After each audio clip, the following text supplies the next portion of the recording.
Loktarg, our friends. Hey everybody, it's Jason Blaha here, and once again it's time for another Orc Mode workout. And today was Dynamic Effort Squat and Deadlift Day. Just a quick reminder for those of you who watch these vlogs every day, please click like down below. We have not been successfully keeping the likes higher than the dislikes on these lately, so if you guys would do that, it would be greatly appreciated. Again, people need to remember there's no reason for anyone to actually dislike any of my content at this point. It just doesn't even make any sense. It's ridiculous. All I'm doing is putting out free information and lifting heavy ass weight. It's all I've done for a long time. But let's get over to the point. I don't like messing with the other bars. I decided for speed work, I can just rotate bands and chains. Fine, we'll go back to band and chain. I don't need a lot of variation on this stuff. I have variation on the supplemental lifts.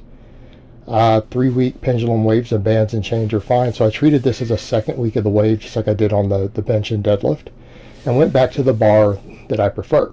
So we'll do the rest of this wave with chains on everything, and then we'll do a 3-week wave of bands. And this felt a lot better. My speeds were really good. I'm not having stabilizing problems. And I might go ahead and just pull the safety squat bar out completely of everything. It just hurts my neck. I don't like it. It's not worth the headaches. And yes, I know my upper back needs work, but my training is very, very, very heavily geared towards upper back right now. It's very hip dominant, very upper back dominant, very tricep dominant. Well, upper back and shoulder girdle, actually. So we're going to spend months and months and months addressing that stuff. Again, a lot of my lifts will be geared towards that. You will see it all in the training. So we're fine. Focus on just getting that wide explosive squat, which I'm doing. I've got my feet all the way against the edges of the racks. Toes are forward now. Took me a little bit to get to that point. It can be a little problematic with the band pegs, so I have to kind of get those set a certain way because they'll pinch my feet. Now, what I'm going to do about that, I'm not fully sure yet. We'll figure it out. All right, we'll figure it out. But at least with the chains, I can get right up against the edges. My entire edge of my foot on both sides right against it, so we're getting nice and wide. And this will give us that width we want. Kind of what I wanted to do even from the sumo speed pulls we're getting out of this. And that way I can focus on deficit. I can focus on deficit pulls. But again, power control, explosive. And I'm getting faster and faster at a lot of this stuff. Right? It's taken practice. It's taken work for me to really get the speed up on the speed work. But I've made phenomenal gains using it over the past year and a half or so. At this point, coming up at that point, aren't we? Without having the most amazing speed, just using it. 550 squat, 615 deadlift. Pretty good overall.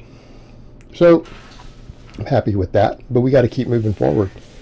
We need a 600 squat. We need a 650 deadlift. You know, a lot of people said, I think you can get to a 700. I don't know. Let's get to 650 first. You know, I like when people are optimistic like that. They're like, you have long arms, you've got the build for it, you can get to 700. Maybe so, but let's get to 650. Then let's break a 300 kilo, right? Let's break a 300 kilo, which would be, you know, 660 something. But again, these felt good, getting better and better at this speed work. This is the right box height for me for this too. I have so much control and power right at this box height. And it's right where I need to be. It's right where I need to be. I learned I need to be to sit back and control right there at depth. And yes, I've checked it from the side. I can show you guys later if I had to. It is right at parallel. Like I said, people can not believe that from this angle, but that's okay. I got footage later, and what only matters is later in comps. And I just got to break an inch below this, which will be fine. If I can control it right to there and pause, the heavyweight will be good. But, you know, again, get that box foot up. We need to get a 550 off of one of these boxes, which honestly isn't that far off. We got 515 with that cambered bar with 57 pounds of chain. I call it 10%, but it was technically 57 pounds. And it was pretty fast. Like, I left pounds in the tank. So I don't think a 550 with one of my bars is too far out of reach off of this box. And then we keep moving. Right? We keep moving. But this was 8 doubles today. So we did 8 doubles. Like I said, it takes me a set or two to get the speed up, but I'm very happy with it. And this bar is just easier for me. This is the easiest bar on my shoulders, easiest bar on just being able to just use the appropriate weight with control. So it's fine. We use it for the speed work. I don't care. Because I have all this other equipment to build the weak links, which we're building. We know what my weak links are. So if I'm messing with other bars for some of this, we know what the weak links are. And we know what we have to build. And we are building them, so not really worth playing around with it in the meantime. Speed pulls. Went with a little more chain today. I just wanted to use a bunch of chain. So we ran with 50% of my deficit and about 30% chain. I would need to get the exact weight of the chains. I haven't even looked at the footage yet to see how far they lift off the floor. I have a lot of chain there. Ballpark estimate, 160 pounds. I would need to calculate it. I just threw kind of every chain I had on without throwing all my little smaller ones. I've got little 5-pound chains I can throw over for extra. I just use all my big chains. And like I said, I need to add it up. Estimate, though, about 160. And again, we got nice, good speed. Alternating hands. And a lot of these I can just do with my other hand supine. Because I'm doing so much other work for the upper back and the pulling, I'm not worried about an imbalance so much. But I do need to do just a little bit. Need to do just a little bit. But 10 singles on this off the deficit. And people say, well, why the deficit? The extra quad work. Getting the extra power out of the bottom. Again, just making sure I get a little more quad, a little more range of motion. Right? Because a lot of our hypertrophy and speed-oriented stuff, we need to be aware of some of that. It'll get better carryover to my squatting. But I mean, arguably, because I am also messing with the snatch grip deadlifts too for rep work, we get a lot of that there. But again, just dialing that in. Just that extra inch out of the bottom, it matters. Matters. Even though we're largely unloaded at the bottom and there's a lot more weight at the top. But again, keeping with singles for these for now. Singles, because it doesn't matter. If we want it to carry over, just pull fast and explosive. My deadlift will be fine. I have a feeling my deadlift will be going up pretty quick with all this extra back work I'm doing, getting stronger on all of it. I think some of my deadlift tests will keep going up. I just need to make sure my grip can keep pace. Because I'm doing so much band and chain work for the maxes. I do need to keep the grip on point. So I'll have to keep doing extra grip work and stuff on the side. But I'm messing with some of that on my off days. Like today and the last workout, I didn't use the axle bar. People be like, are you worried about grip? No, because I'm messing with axle bar stuff on off days. I'm doing loaded carries. I'm trying to mess with axle bar cleans. And let me tell you, you've never done a clean with an axle bar, double overhand? That is hard. All right? I don't care how strong you are, that's hard. And especially when you try to lower it again. It's fine if you drop it, but if you try to lower it and drop it to the hips and then set it back down, like, yeah, best of luck. You're not going to be doing hang cleans with that. Now, people say, well, you can strap up. Well, why are you strapping up for the axle bar? But thing is, I'm faster on these, by the way, anyway. So the speed pulls were nice and fast. That's what we want to see. Getting that speed, exploding through at the top. And mainly for me, it's pulling through my sticking points. We know where I stick. We stick right at the knee. All that chain's hitting there, and we just pull through it. Snap and pop. And if I have to, I'll do more dedicated hamstring work. I have the glute ham device. But right now, hamstrings are getting worked a lot. Obviously, hamstrings have been a priority for a while. I'm not as worried about them right at this moment. It is going to be about hip. A lot of hip dominant training. Good mornings. We did a 5x5. Again, people are asking questions with a lot of that. They're like, oh my God, why are you doing 5s on stuff instead of 10s? I'm still doing 10s on some movements. I just want to go heavier for a while. You know what? I've done tons and tons of 10s and 10s and 10s and 20s for this whole year. I want to start doing some 5s. It's fine, as long as we get a good mix. And I'm only going to do it on certain lifts, right? I'm only going to do it on certain lifts. Lifts that have a very explosive element, so they suck for over about 6 reps. And then lifts that have a really serious movement pattern carryover. Some of the big lifts, right? So you see me doing it on floor presses. I'm doing it here on some good mornings. Obviously, I'm going to do it on explosive movements because what are you going to do? 10s on high pulls? or cleans of any type of, come on, that's ridiculous. It's ridiculous. So I did a 5x5 with this, and the first rep each time I don't go quite as deep because it's a little hard, because I'm going to start maxing on good mornings coming up too. So keep that in mind. I just want to get used to the feeling of these heavier weights. And pushing my hips back, because that's the main thing too. We want to max on this and we want to get the carryover to the squatting. We're no longer worried about, just bending all the way over and getting to 90 degrees and any of that. It's got to be pushing those hips back and then driving. Right? Using the hamstrings to drive and the hip extension. And obviously working on all the erectors. All the erectors, including the upper back, the T-spine. But I want to get some weight on there. And by getting that weight on there, it really teaches me to learn how to push back. Got to get those hips back and then use that hip extension and the hamstrings to get started. Because that's what I need for my squatting.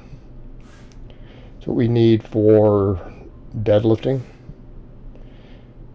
And the heavier weights forces you to do that more, because now we're getting up quite a bit more than my body weight. I got 275 on the bar.